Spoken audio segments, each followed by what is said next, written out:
yaşamak çok özel bir duygudur. Seninle yaşamak tükenmeyen arzudur. Ruhumuz doyar, bizi tək bu qorxudur.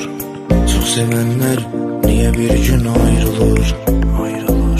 Gözler yumulur, ellerimiz sarılır.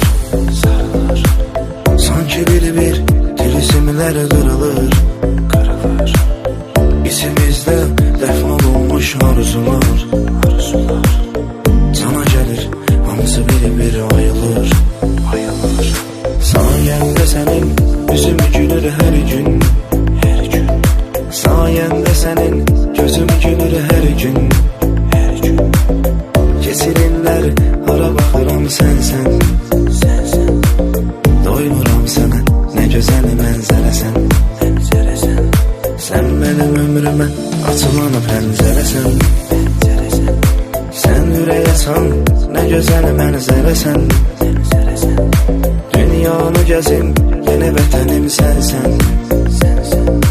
Sen bu şəhərdə en güzel mənzərəsən.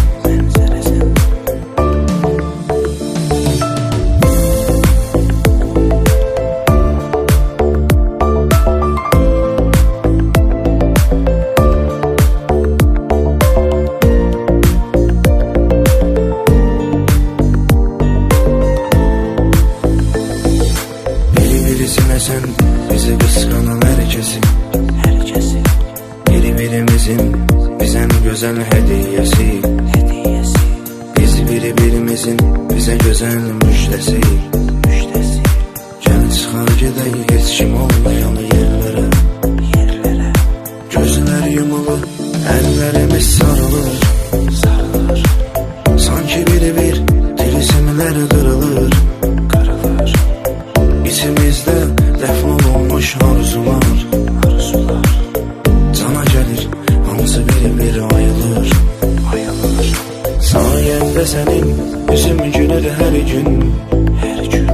Sayende senin gözüm gülür her gün. Keçirinler hara baxıram sen. Doymuram sana, ne güzel mənzərəsən. Sen benim ömrüme açılan pəncərəsən. Sen ürəyəsən, ne güzel mənzərəsən. Dünyanı gəzim, yine vətənim sənsən.